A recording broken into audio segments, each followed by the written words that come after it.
Hydrauliikan turvaerotus on tärkeä osa hydrauliikan huoltotöiden työturvallisuutta. Turvaerotuksessa hydrauliikkajärjestelmä tehdään vaarattomaksi huolto- ja asennustöitä varten.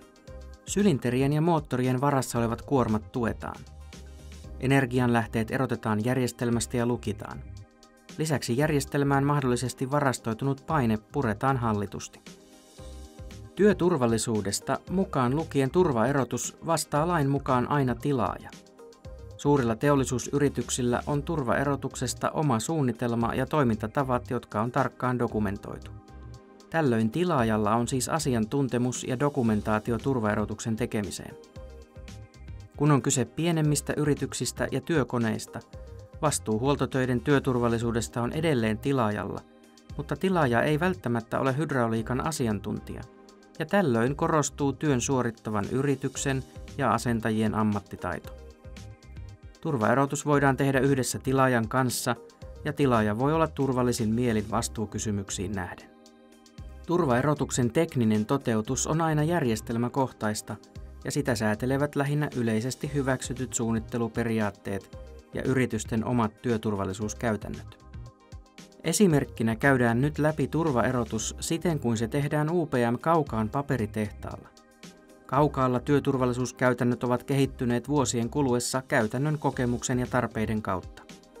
Kaukaalla pääasiallinen huoltotöiden työturvallisuuden työkalu on työlupa, joka täytetään yhdessä asentajan kanssa.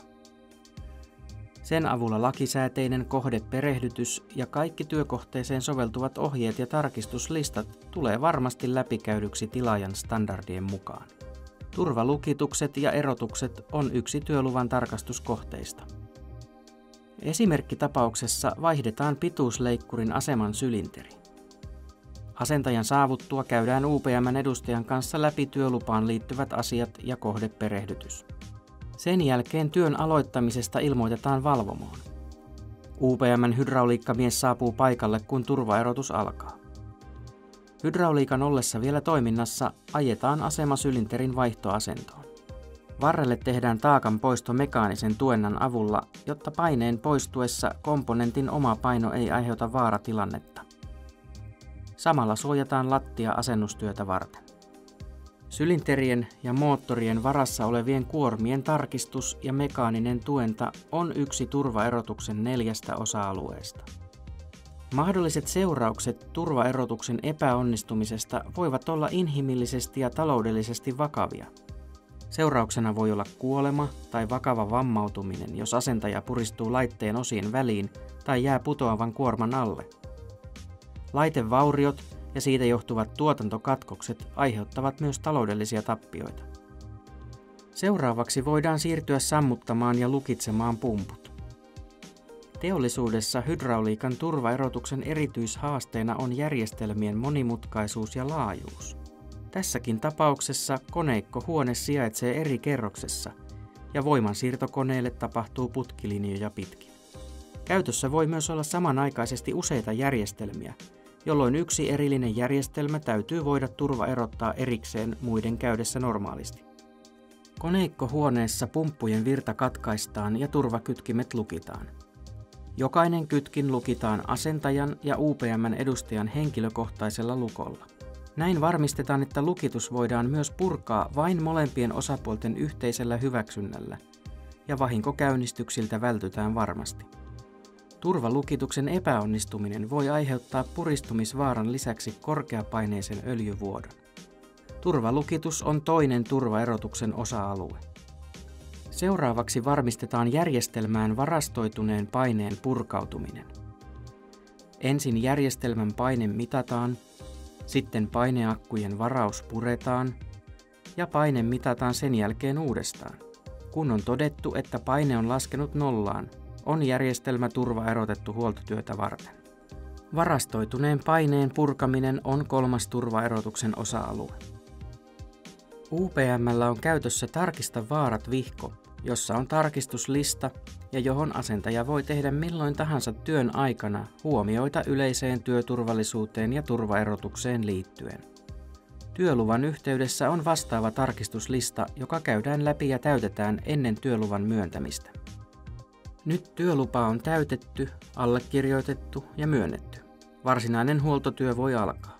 UPM:n hydrauliikkamies merkitsee vielä letkut ennen irrottamista. Tästä eteenpäin asentaja voi työskennellä kohteessa itsenäisesti. Työtä aloittaessa suojataan ympäristö öljyvuodoilta ja siistitään työkohde. Letkut irrotetaan ja tulpataan ja sylinteri voidaan irrottaa.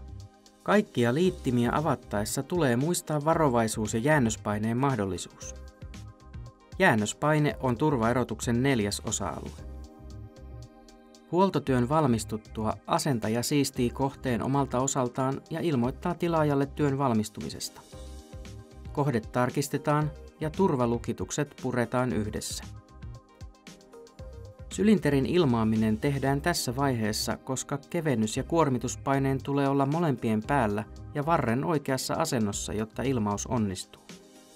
Lopuksi asema testataan ajamalla sitä käsin ääriasentoihin. Testaukseen liittyy aina omat vaaransa, jos kaikki ei toimikaan kuten normaalisti.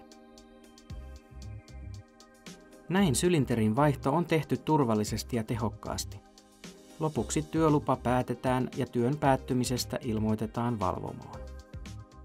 Vaativien järjestelmien huoltamisessa korostuu pitkään alalla toimineiden luotettavien yritysten ja sitä kautta kokeneiden asentajien merkitys.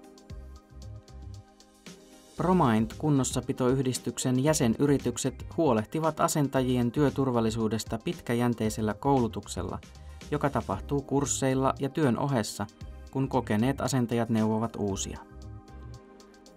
Koska hydrauliikka-asentajan tehtäviin ei ole muodollisia kelpoisuusvaatimuksia, tilaajan on syytä olla selvillä, miten hyvin työn suorittava yritys huolehtii työturvallisuudesta. Tilaajan, työn suorittavan yrityksen ja asentajien hyvä yhteistyö mahdollistaa turvallisen ja tehokkaan hydrauliikkajärjestelmien kunnossapidon.